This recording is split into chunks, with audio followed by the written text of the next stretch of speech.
to the Supreme Court to, through the back door, overturn what Minor Kiai said, which is that you start at the lowest level and cascade things, but it is not the job of 7 men and women. Let's look at the 7 commissioners a little more, and in particular the 4 who it is said should lead to the conclusion that the election was not conducted in accordance with the Constitution. They were on board with every other commissioner. They spoke with one voice until about 3 p.m. on the 15th of August. Then they had their Damascus moment and made it to Serena. They changed their position.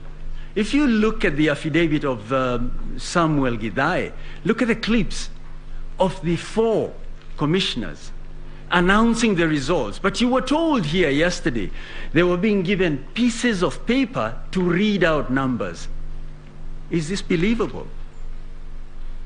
But we were told by another speaker, another advocate, that these men and women were vetted by the National Assembly. They are therefore very serious citizens who correctly undertake a very important function, the running of elections.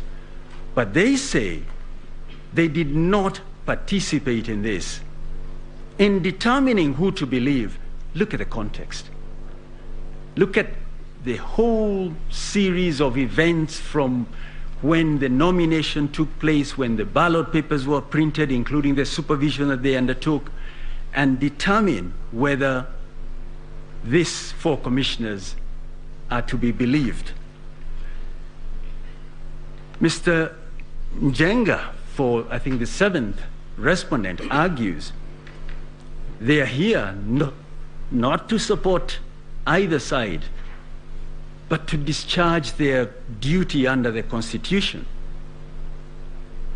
But they did file a response.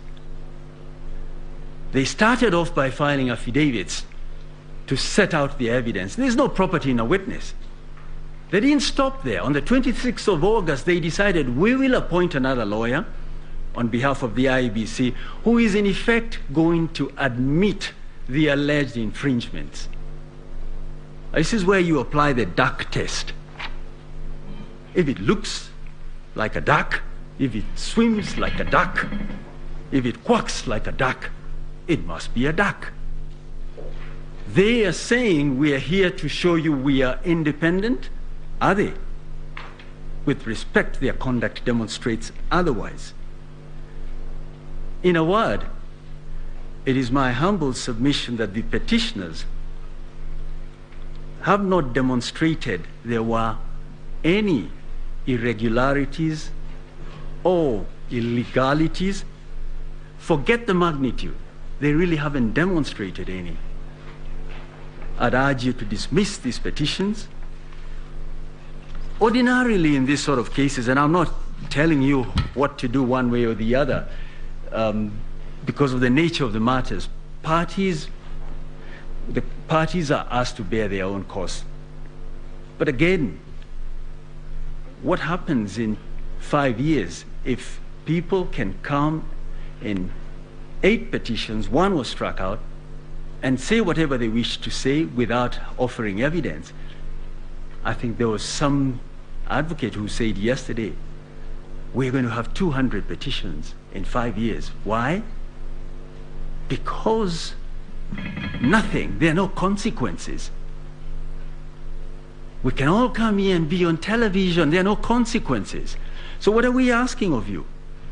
We are asking you to give us back our country. Determine that there were no infringements, that we had a proper election. We have been in election mode for so long. The only thing that creates wealth is actually working. And this is not work. With respect, the tens of thousands, men and women who preside over elections are teachers and farmers and artisans and you name it. We're being asked to make them come back to work in a few months. or in 60 days to be precise, there is no